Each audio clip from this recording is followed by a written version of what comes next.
s'appelle Gabriel et Sappho. On a un bébé qui s'appelle Isidore, un chien qui s'appelle Moraco, un coq nain qui s'appelle Raymond, et des poules.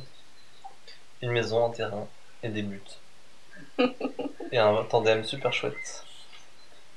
Et une roulotte qui s'accroche au tandem. On s'est rencontrés dans un bar avec les copains. Et, euh, et puis on s'est rencontrés, on s'est pas lâchés, et on est toujours ensemble depuis H24. On s'était retrouvés début printemps dans, dans notre coloc, dans notre toute petite chambre sous les toits, et ça devenait trop serré et on avait besoin de bouger et de faire quelque chose. On pouvait pas juste faire quelque chose sans avoir des connaissances. Du coup, on était parti un peu dans le même délire que vous, c'est-à-dire de faire un tour des alternatives en France et de voir qu'est-ce qu'on pouvait en tirer. Au début, c'était le stop, mais le stop, ça ne nous tentait pas trop. Puis on est parti sur un vélo, mais le vélo, en fait, au départ, on avait l'idée de deux vélos, l'un à côté de l'autre, en tirant une petite cabane dans laquelle on pourrait dormir. Finalement, ça s'est transformé en roulotte de la taille d'un lit. Et, euh, et puis, même si au début on nous avait dit que le tandem ça le ferait pas du tout, parce que la plupart des couples se ramassent la gueule en faisant du tandem, mais nous on a quand même tenté. tenté. Attendez. C'est marrant parce que ça fait quasiment un an, jour pour jour, qu'on est parti là. On est le 20 mai et on est parti du Var le 20 ou le 21 mai de l'année dernière. Ouais. Bah, on Ouais. avait envoyé un mail sur un groupe Facebook, enfin un message. Moi j'avais fait un plan de la roulotte en disant voilà, j'ai fait un plan, est-ce que vous avez des conseils? Putain, un mec qui était là, ah ouais, moi je peux trop vous aider. Du coup, on est parti dans le Var, c'était pile poil à côté des parents de Gabriel. Et, euh, et puis en 3 jours, on a construit les grosses bases de la roulotte. On a récupéré quasiment tout en déchette. Puis après avec lui on a coupé, on a soudé, on a rifté. C'était vraiment cool. Il habitait à 60 km de chez mes parents. On est rentré en pédalant jusqu'à chez mes parents. Et là, sur la route, on a croisé un copain à mon père, avec mon père, qui faisait une balade en moto. Et ce copain-là, il était soudeur pour l'armée et mécanicien vélo et tout. Il a regardé un petit peu la roulotte qu'on venait de finir. Et il nous a rajouté, avec lui pendant 3-4 jours, on a mis des béquilles en alu, on a fait un peu des soudures alu partout sur le truc et tout. Ouais. Il y a eu lui qui nous a bien aidé. Puis après, il y a ma grand-mère qui nous a prêté sa machine à coudre et on a fait la housse. Pas du tout imperméable. Pas du tout imperméable. Mais moi j'arrêtais pas de dire, mais si, elle est super imperméable, regarde, on la met sous l'eau, ça tient l'eau. Mais en fait, au premier orage, on s'est rendu compte qu'elle était vraiment pas imperméable, au niveau des coutures surtout, qu'on avait faites, parce que c'était des coutures spéciales pour que ce soit vraiment imperméable. Et aussi un truc qui s'est passé avant de partir en voyage. On s'est dit, en fait à la base on n'avait pas spécialement pensé à l'aspect financier, à l'argent, etc. Mais la conception s'est fait quasiment sans argent, au fil des rencontres, au fil des échanges et on a rencontré des personnes passionnées. Et du coup on s'est dit, en fait si on continue notre voyage dans cette dynamique, d'être dans la rencontre, dans le spontané et du coup sans argent, peut-être qu'il y a quelque chose de beaucoup plus profond et différent qui va se passer que si jamais on utilise de l'argent. Et plus humain. Ouais, ça a plus de rencontres quoi. Et du coup, on s'est dit bon bah allez, on part sans argent. On avait aussi nos poules avec nous. Enfin, on avait notre coq et notre poule. Ouais, Émile est marrant.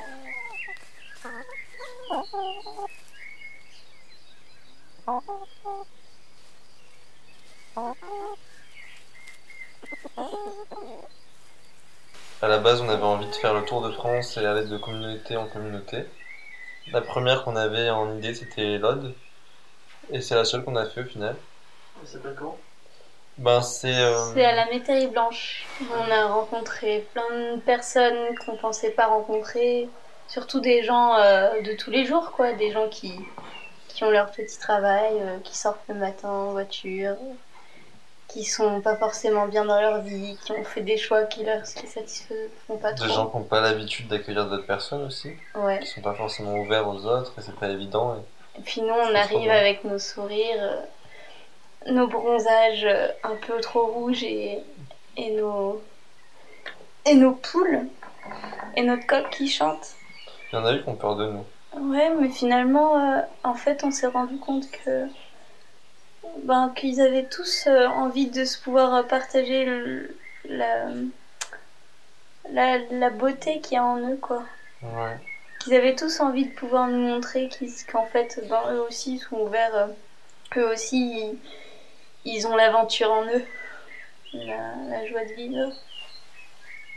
C'est parti combien de temps? 1 mois et demi, 2 mois. On a pédalé 2 mois, je crois. Ouais. Puis après, on est resté 1 mois en Ariège.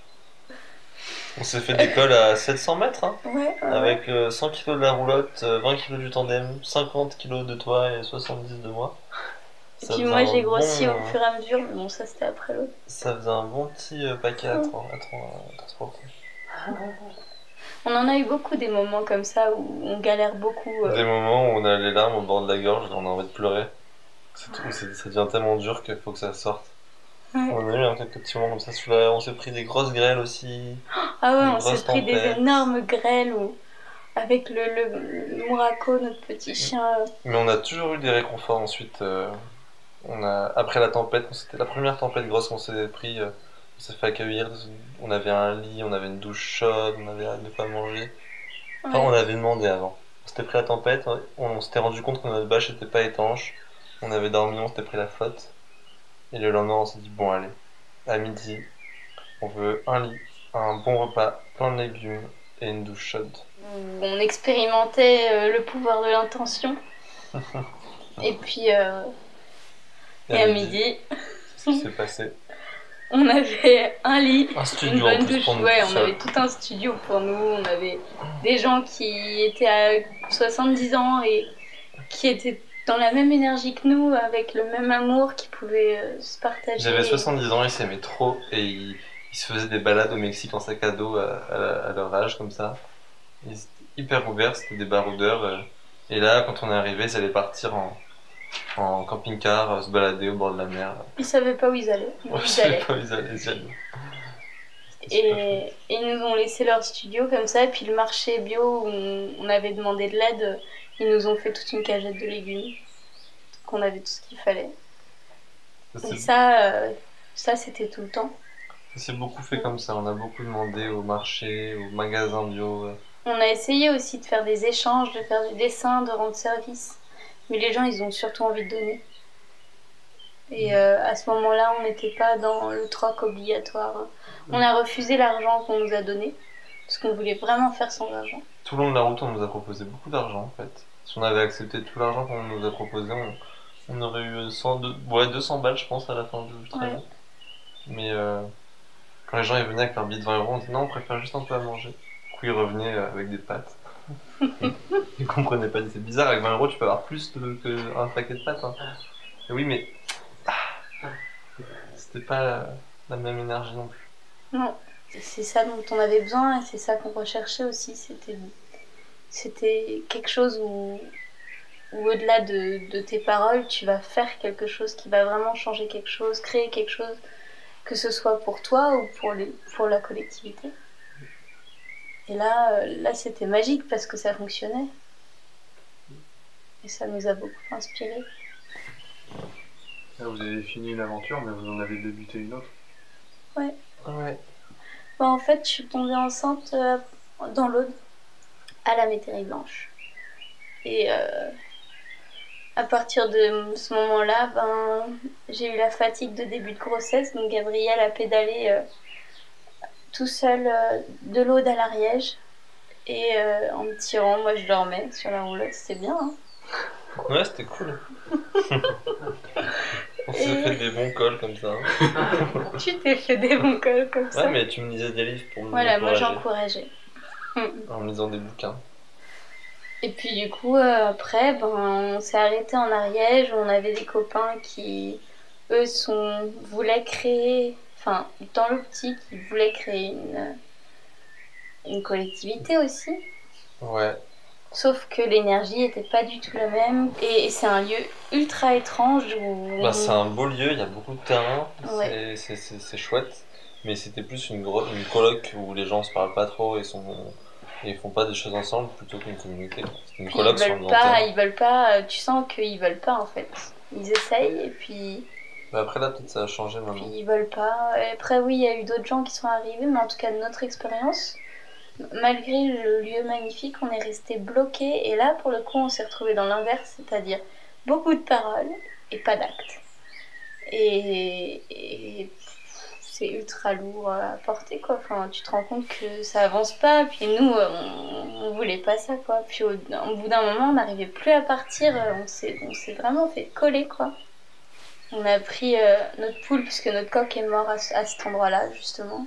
Enfin voilà, c'était vraiment l'endroit de la loose quoi. Et on a pris Maran, la poule, dans une cage à chat. Le petit chien dans les bras. La femme enceinte. Et puis on est parti en stop dans direction d'Ordogne. Et à partir de ce moment-là, on a vécu plusieurs mois chez les uns, chez les autres, jusqu'à janvier de cette année, quoi. Bah, quasiment 5 mois à droite à gauche. Et en fait, on avait conscience que tant que intérieurement, on n'était pas prêt vraiment à vivre ensemble dans une maison posée, on continuerait à être pas stable, quoi. On savait que c'était qu'on vivrait comme ça tant qu'on n'aurait pas compris quelque chose. Et du coup, on a pu s'installer ici, dans la maison de mon enfance. On aimerait bien vivre en lien avec plein de monde autour de nous et vivre une sorte d'autonomie collective, ensemble. Parce qu'être autonome tout seul, c'est trop difficile. Enfin, ça se fait, il y en a qui font ça super bien, mais ça demande un travail colossal. Alors que si on est plusieurs, pas dans la même maison, dans la même zone géographique assez proche, et ben on peut s'entraider et on est ensemble et là en ce moment on a envie de créer une association pour fédérer plusieurs personnes, plusieurs familles, plusieurs groupes de personnes.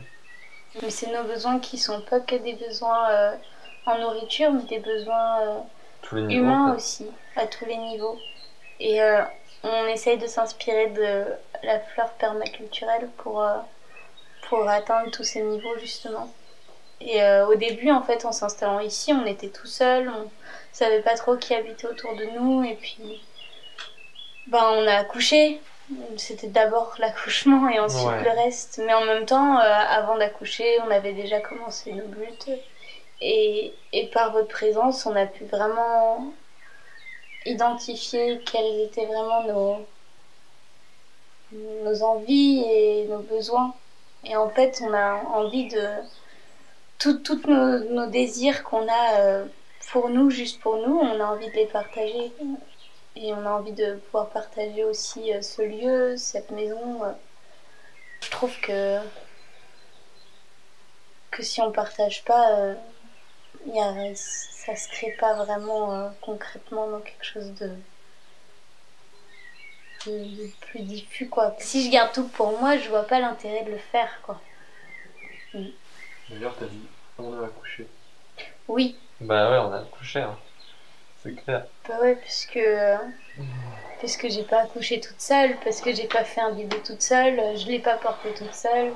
On a fait de l'autonomie pendant toute la grossesse. L'autonomie, c'est... Envoyer de l'amour au bébé à travers le ventre et avec les mains et sentir la présence du bébé dans le ventre et avant que qu'il lui, naisse. il nous sente aussi. Ouais. Et de vraiment aller à la rencontre de nous et du bébé, et de vraiment créer ce triangle avant même la naissance, quoi.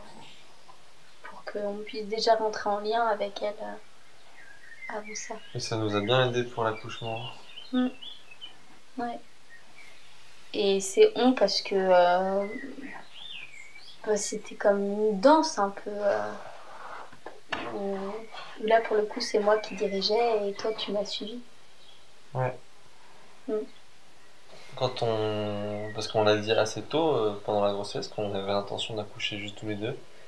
Sans personne, sans sage-femme, sans rien, sans une ambulance qui attend devant la porte, ce que des gens nous ont proposé.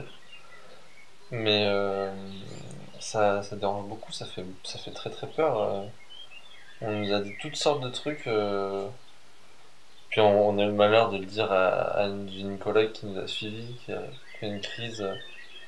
C'est trop dur pour elle d'entendre ça, c'était trop éloigné de ses croyances, et du coup, ça remettait en question trop de trucs. Pour elle, c'était quasiment un suicide qu'on faisait en faisant ça en fait.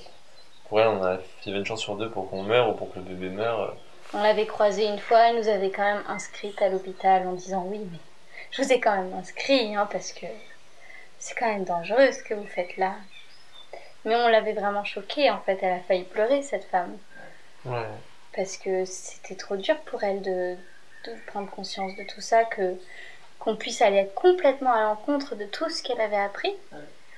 Ça voudrait dire quoi? Ça voudrait dire que ce qu'elle dit, ce qu'elle apprend aux femmes, c'est totalement l'inverse de ce qu'on fait. C'était juste impossible. Et Elle nous a dit que c'était quand même dommage qu'avec toutes les possibilités aujourd'hui qu'on nous offre dans les hôpitaux, qu'on fasse un retour en arrière comme ça. moi, je trouvais ça drôle aussi qu'elle nous dise que, que c'était irresponsable par rapport aux médecins et qu'on n'était pas dans le respect face aux médecins qui nous attendaient à l'hôpital. Parce que si jamais il se passait quelque chose, on les mettait en danger eux, tu vois. Mais on nous dit pas ça quand tu prends ta moto et que tu vas rouler à 100 km/h sur la voiture. On te dit pas prends une ambulance derrière toi parce que on sait jamais, tu pourrais quand même avoir un accident. On te dit pas ça. On te dit pas que t'es égoïste parce que t'as pas prévenu avant que t'allais partir en moto dans la possibilité où t'as un accident. Ouais. On te dit juste de vivre et puis si jamais t'es à l'hôpital. Nous, on n'est pas contre l'hôpital, c'est juste que là, on crée de l'accouchement une maladie, quoi. Ouais, l'accouchement n'a pas sa place dans un hôpital. Mais l'hôpital a aussi des bonnes choses. Mais pas pour ce qui est lié à l'accouchement. Enfin, ça dépend des accouchements aussi. Nous, on s'est quand même renseigné, on a beaucoup appris, on a lu, on a rencontré des personnes qui avaient accouché aussi tout seuls, ensemble. Et finalement, quand ça s'est fait, on était vraiment serein, en confiance, quoi. On a réussi à être un petit peu imperméable aux peurs au fur et à mesure. Au début, c'est vrai qu'à chaque fois qu'on se prenait une réflexion, c'était très dur. On était un peu dans la réaction. Moi, j'avais du mal à rester serein, à rester calme, ça m'énervait un peu et ça me faisait presque douter parfois. Et au fur et à mesure, au bout d'un moment, plus l'accouchement approchait, plus les peurs des autres elles glissaient sur nous, c'était pas un problème. Et après l'accouchement, on nous a dit ah mais vous avez eu raison de faire ça comme ça, c'était vraiment une trop bonne idée. Tout le monde a cru qu'on avait fait ça par rapport au confinement et au coronavirus parce que Isidore est né la veille du confinement. Du coup tout le monde a dit ah mais vous avez bien fait de faire comme ça vous n'êtes pas allé à l'hôpital, c'est parce qu'il y avait le virus que vous avez fait ça. On a dit ah non c'était pas virus, pas virus, ça aurait été pareil. Mais... Pendant tout l'accouchement, même si à la fin c'était beaucoup plus évident d'entendre la peur des gens, je les ai quand même trouvés très très égoïstes ou égocentriques, je sais plus lequel des deux. Mais je trouvais que c'était vraiment irresponsable de la part des gens de nous envoyer des avalanches de peur et de méchanceté, de nous dire qu'on était irresponsable, qu'on était vraiment inconscient et qu'on savait pas ce qu'on faisait, et qu'on est des petits jeunes qui savent pas c'est quoi l'accouchement. Et pour moi c'était lourd quoi de porter tout ça. Je trouve qu'on devrait laisser les femmes bien plus tranquilles quoi. Même avec toutes leurs échographies obligatoires, qui ne sont pas obligatoires, hein, mais on te met une telle pression que t'es irresponsable si jamais ton enfant il est malade ou il a des malformations qui te rendent handicapé. Et on vit vraiment dans une société qui te dit que ton bébé, s'il est mal formé ou s'il a des problèmes, on peut penser quand même à l'avortement, hein, même à 5 mois, quoi, parce que on va pas garder ça, quoi. Mais je trouve ça beau. Ce qu'on crée autour de l'accouchement.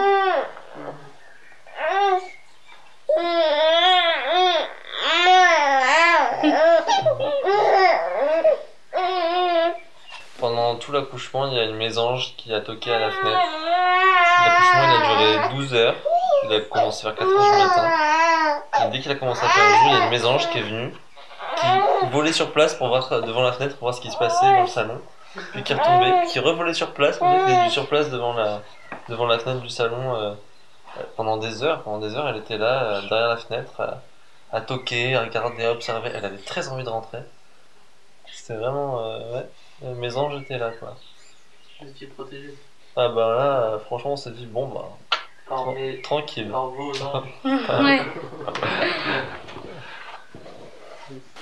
Mais du coup, l'accouchement, ouais, malgré tout ce qu'on a pu nous dire, on était sûrs de nous.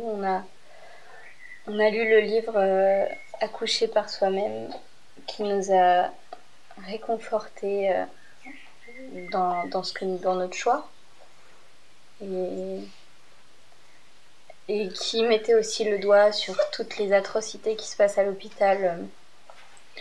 En plus, on avait vu le film d'Ovidi qui s'appelle Tu enfanteras dans la douleur. Ouais, où t'as des témoignages de femmes qui ont accouché à Soyo ou Girac, je sais plus lequel des deux, mais où tu dis, waouh,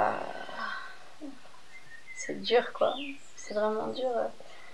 Enfin, déjà que c'est impressionnant l'accouchement, que c'est une expérience incroyable, alors en plus tu te payes des fardeaux comme ça. Non merci. Hein. On s'était fait une cabane dans notre salon avec le lit près du poêle. Puis on a mis les toilettes, heureusement c'était des toilettes sèches, c'est pratique. Hein. Et on a pu installer ça, puis c'était tranquille. Et puis ma deuxième phase, c'est la phase de non-contrôle, où j'ai absolument pas fait ce que j'avais appris. J'ai juste crié, j'ai chanté, ouais, c'était, les contractions étaient de plus en plus là. Et le fait de crier, de vocaliser, ben j'avais mal en fait. J'avais mal et c'était douloureux et c'était pas drôle.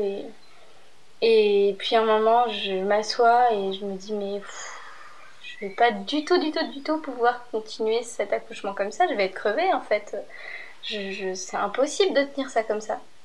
Du coup, je me rappelle ce que j'ai appris avec l'autonomie où il y avait les mains de Maïté qui se posait là et en fait Maïté, pour me préparer à la soi-disant douleur, elle m'avait pincé très très fort entre les jambes et moi c'est pile poil là où j'ai senti les contractions.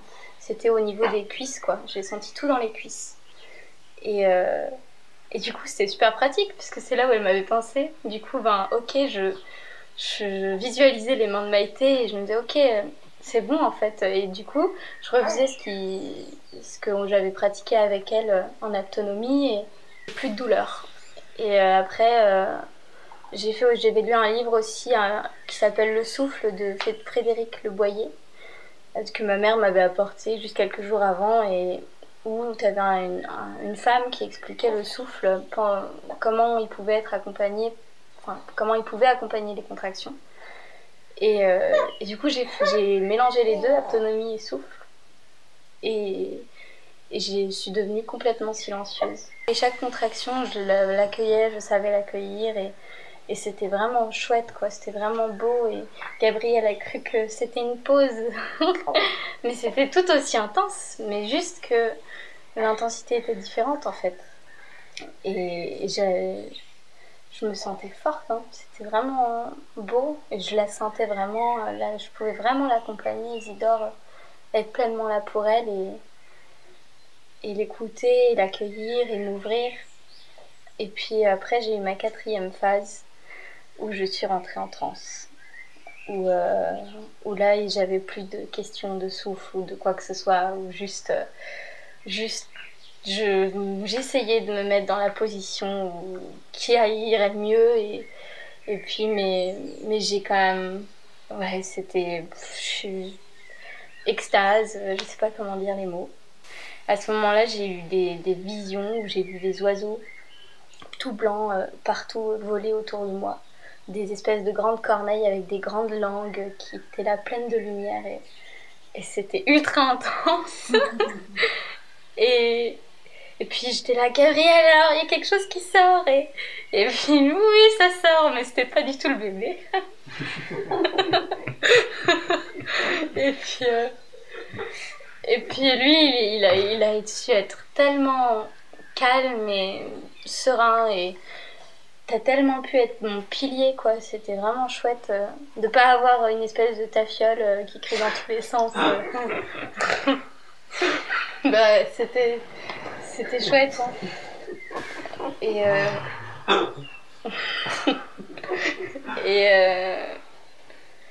et ouais, j'ai vraiment, en fait, il y a certaines femmes qui parlent de ça, du fait de sortir de soi et d'avoir un moment où tu te souviens plus vraiment. Et moi, j'ai vraiment eu la sensation que ben, mon corps, il savait, il était là, il faisait. Mais moi, j'étais ailleurs, quoi. Et je sais ce qui s'est passé, c'est comme si je m'étais vue de l'extérieur, mais moi, tout ça, mon mental, il y avait mais zéro, quoi, zéro. Et, et aujourd'hui encore, je peux pas expliquer vraiment, genre je réalise pas ce qui s'est passé avec ma tête parce que ma tête était pas là.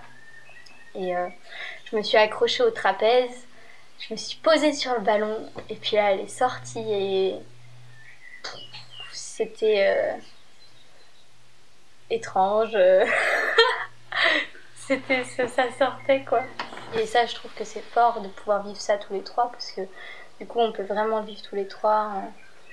Et c'est un triangle ultra fort, quoi. Moi, j'étais là, j'étais autour, j'ai essayé d'être là, présent tout le long de l'accouchement. Et à un moment, j'ai eu une peur qui est montée comme ça. J'ai observé ça, ouais, je sais pas, j'ai eu un moment de doute, de peur. Je suis sorti de la cabane, je suis allé prendre 3 gouttes de rescue. Puis je suis rentré dans la cabane, je me suis reposé un petit peu, enfin, j'ai essayé de me mettre présent pleinement avec Safo. Et en fait, il y avait rien à faire à part être présent, quoi. Et on peut pas faire grand-chose. On est juste là, on est autour, on observe ce qui se passe. S'il y a besoin d'aide pour se déplacer, pour boire de l'eau, on est là, mais enfin, j'étais là. Mais l'idée c'était d'être présent et sans peur, être solide aussi, enfin, se sentir stable à l'intérieur. Ça permet de se rappeler qu'est-ce que c'est vraiment concrètement un accouchement. C'est juste faire venir, enfin, ouvrir une porte pour laisser passer un nouvel être vivant sur Terre, quoi. C'est Il n'y a rien de juste plus compliqué. laisser passer. Et en fait, on a oublié à quel point c'est quelque chose de quotidien depuis des milliers d'années, c'est fondamental et c'est ce qui nous permet d'être vivants aujourd'hui. Et c'est facile. Enfin, je sais pas si c'est facile, c'est simple plutôt. C'est simple, il n'y a pas besoin d'avoir toute une technologie autour qui contrôle ça, quoi. Et pas besoin d'avoir tout un truc. C'est dommage d'avoir aligné la femme à son propre accouchement, de mettre ça entre les mains de gens qui savent mieux, qui savent faire, qui connaissent la technique, qui connaissent la science, qui permet de scientifiquement faire sortir un bébé d'un corps, alors que juste en faisant confiance à la maman, au bébé, au papa et à la vie, ben, ça fait un bébé. Juste moi en tant que papa, je me suis senti vraiment très très très fort papa à ce moment-là. Une fois que le bébé était sorti, j'avais une espèce de sensation en moi, genre, oh, je suis vraiment un papa. Donc, je pense que le rapport au bébé, le rapport que j'ai à Isidore, il aurait peut-être, enfin j'en sais rien, hein, mais j'ai l'impression qu'il aurait pas été le même si j'avais pas été là, si j'avais pas pu être présent pendant l'accouchement, si j'avais pas pu être pleinement auprès de Safo et auprès d'Isidore à ce moment-là. Si j'avais vu un bébé sortir d'une salle d'hôpital au bout de quelques heures de travail, avoir entendu des bruits, des cris de Safo à travers une porte et voir un bébé arriver comme ça de nulle part, je crois pas que j'aurais eu le même rapport à mon bébé. Ouais. J'en sais rien, hein. Je le sens comme ça. On nous éloigne tellement de nous-mêmes, et que pas que pour l'accouchement, ça passe par l'école, ça passe par, par d'autres biais, quoi. Mais que, en fait, si on arrive vraiment à être proche de nous-mêmes et en voyant les choses simples, sans parler d'ésotérisme, tout de suite, juste concrètement, qu'est-ce qui se passe là? Ben, on est un corps et on vit et c'est tout quoi. Et on apprend et on grandit et puis on meurt et on vit et en fait, il n'y a pas besoin que, quand on ne le ressent pas, il n'y a pas besoin d'être aidé, qu'on vienne avec des machines nous mesurer, nous dire à quelle ouverture on est. Pas besoin que des mains viennent dans notre vagin pour nous dire comment ça marche. On le Ouais, sent. mais après, quand on est né au fin 20e siècle, qu'on a été abreuvé depuis notre naissance d'images en rapport à l'accouchement, on voit des personnes qui souffrent, qui hurlent, où on voit qu'un accouchement ça se passe au milieu de médecins, que ça se passe à l'hôpital, que c'est pas facile, qu'il y a souvent des morts, qu'il y a des problèmes. Et c'est une image qui est un peu ancrée en nous et c'est des croyances qui sont ancrées en nous et pour pouvoir vivre un accouchement comme ça pleinement, sereinement, c'est très important, je pense, de se séparer de ces croyances qui nous appartiennent pas, mais qui ont été implantées en nous avec je sais pas, avec la pop culture, avec les croyances, avec les témoignages, avec tout ce qu'on peut voir à la télé, dans les films, aux infos, tout ça. En se séparant de toutes ces croyances-là qui ont été implantées en nous au fur et à mesure des années, je pense qu'on peut Et puis accepter aussi qu'on ne vit vivre un pas accouchement comme ça. forcément dans une réalité, que ce qu'on apprend, c'est pas forcément la réalité concrète. Et moi, j'aime beaucoup observer la nature, observer les animaux, pour voir concrètement c'est quoi ce qui est réel, quoi. Comment ça marche la vie. Quand tu regardes les saisons et que tu vois que ben, les arbres, ils ont une saison, ils ont l'hiver, le printemps, l'été, l'automne, et que au printemps, ben, ils naissent, puis en été, ils sont en pleine effervescence, en automne, ils se préparent, ils laissent tomber leurs feuilles, ils lâchent tout ce dont ils n'ont plus besoin, et puis en hiver, ils meurent. Et nous, qu'est-ce qu'on fait? Eh ben, au début de l'automne, c'est là qu'on commence à se mettre à fond, à travailler, et après on s'étonne qu'on soit malade, qu'on soit décalé, qu'on soit à l'inverse de plein de choses qui, qui semblent pour moi essentielles. Et je pense que si on faisait ça pour tout, qu'on regarde, ok, c'est quoi ma vraie réalité, c'est quoi, qu'est-ce qui me fait vivre en fait, qu'est-ce qui est vraiment moi, et qu'est-ce qui m'appartient, et qu'est-ce qui a été créé en moi, c'est quoi mes croyances, d'où elles viennent. Il peut se passer beaucoup de choses, juste de simples croyances jusqu'aux actes, à se faire du mal à notre corps, à se faire du mal à notre esprit, aux autres aussi. Mais ça demande du travail, quoi, et puis ça demande, comment on appelle ça, de l'audace. Parce que c'est pas évident de sortir de ça avec le monde qui nous entoure.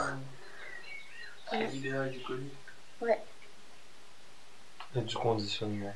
Ouais. Vous avez quel âge? On a Quel âge, toi 21 et 24. Ouais. On essaie de se ramener à ça, même pour tous les autres aspects de notre vie, quoi. Mm.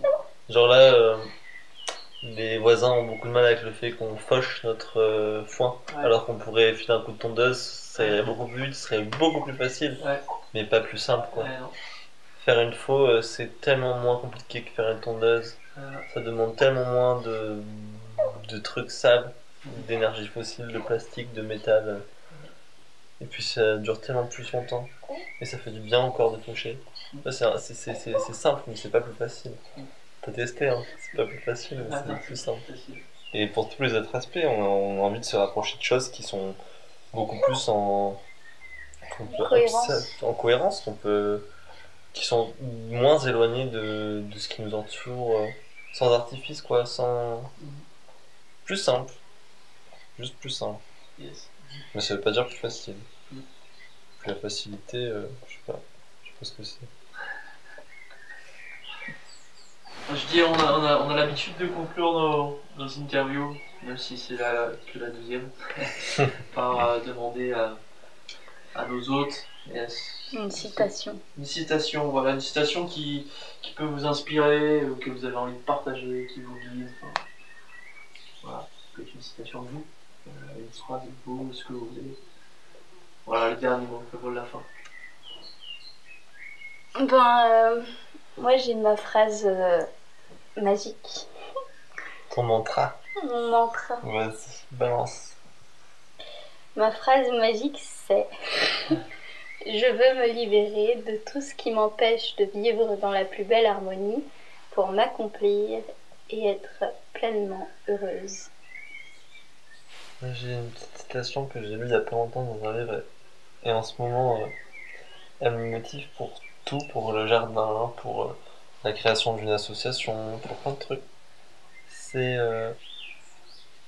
mieux vaut une goutte régulièrement qu'un seau d'eau de temps en temps. Je trouve ça parlant. Ouais, ouais. Cool. Yeah. Et ben. Merci Ouais. pour ce moment. C'est Merci pour votre accueil. La la la